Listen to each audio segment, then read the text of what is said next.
And a lot of you don't know that I'm deaf in one ear, and I've got like 10% hearing, and so I come see Miss Bunny because she has a new type. You have a new type hearing aid that you think that I will like. What is it?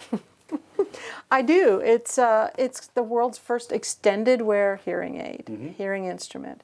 You've heard of contact lenses in the old days that you used to have to take out at night. Right. And then they developed the extended wear contact lens where you could sleep in it at night, put them in and sleep in it and leave them in. So it's the same concept that applies to hearing aids. This is the first hearing aid that you can put in and leave it for up to roughly 2 months at a time. But it fits very, very deep in your ear canal. So as an example, it goes way down in, and we measure, it's placed in a precise position that will be safe so that it doesn't go into your eardrum.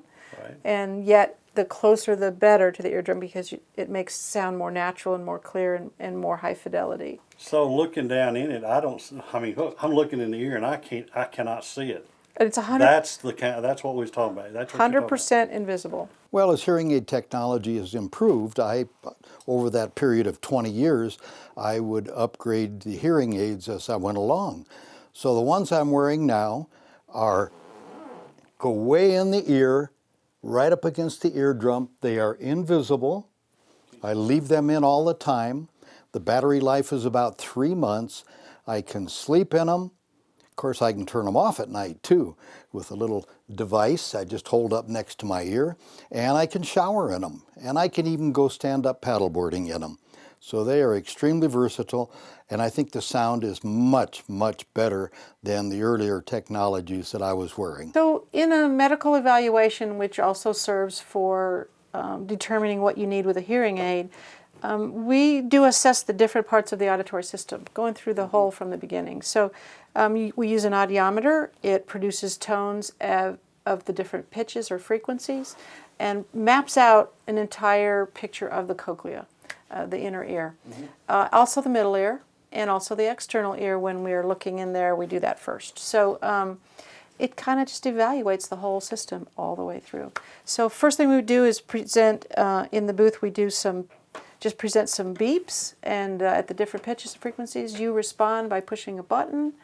We test a couple of different ways. We test going through from the beginning, and then we call that air conduction, and then we also test by vibrating the skull, which bypasses that whole middle ear that we talked about earlier and goes right to the inner ear to see if there's a difference. Because if you hear better when we go right to your nerve than if we go through the whole system, then that means something's blocking the sound in the middle ear from getting through to the nerve, and it's something that we can usually do something about medically. Then we also do some speech testing. We want to make sure that you understand speech, because that tells us that the sound is getting through. We do it loud enough to overcome the hearing loss, and if you do well, it tells us the sound is getting through the middle ear and all the way in the inner ear and all the way up through to the brainstem and then the brain.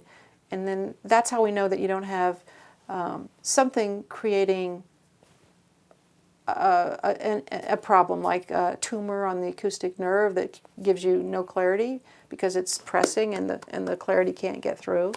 So we want to rule out things like that. So we do test the whole system from start to the end, all the way to the brain.